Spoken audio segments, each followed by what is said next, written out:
আসসালামু আলাইকুম অডিয়েন্স, সবাই কেমন আছেন? আশা করি ভালোই আছেন। আজকে নতুন ব্লগ কিন্তু অসাধারণ ব্লগ। চলুন আজকে অস্থি বাঙালির নতুন একটি ব্লগ শুরু করা যাক। আজকে ব্লগটি আপনাদের জন্য। চলুন প্রকৃতিটি দেখেন, অসাধারণ সুন্দর একটি প্রকৃতি, যা দেখে পুরো মুহূর্তটাই অনেকই ভালো লাগে। দেখেন এদিকে পানি যায়, পানি যাওয়ার রাস্তা, আর এদিকে দেখেন সার দেওয়া হচ্ছে খেতে। এই সন্ধ্যাবেলা মানে মাগরিব হয়ে যাচ্ছে, খেতে সার দেওয়া হচ্ছে। আর দেখেন এদিকে পানি আসে দেখেন, এদিকে পানি আসে। আর এ দেখেন একটি ছাগল রয়েছে, এই ছাগলটি কী খাইতেছে সেটা আমরা একটু দেখবো।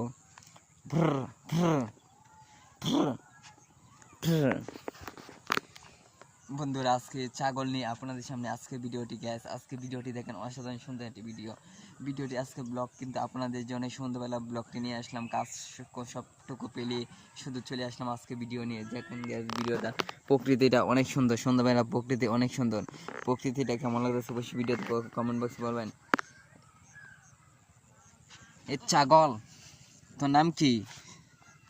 ছাগলের সাথে আমরা একটু মজা করি প্রকৃতি নিয়ে। ছাগল, তোর নাম কি? ছাগল দেখেন সন্ধ্যাবেলা ঘাস খাওয়ার জন্য পাগল হয়ে যাইতেছে। এই ছাগলটা একটা কি দোষ জানেন? কেউই না থাকলে ঘাস খায় না, যে লোক থাকে তাইলে ঘাস খাওয়ার জন্য পাগল। বন্ধুরা, আজকে ভিডিওটি কেমন লাগছে অবশ্যই এই ভিডিও কমেন্ট বক্সে বলবেন। আর ভিডিওটি ভালো লাগলে চ্যানেলটি সাবস্ক্রাইব করবেন। আপনাদের জন্য আজকের অস্থি বাঙালির নতুন একটি ভিডিওতে নিয়ে আসলাম। আগুনের এই গোলা।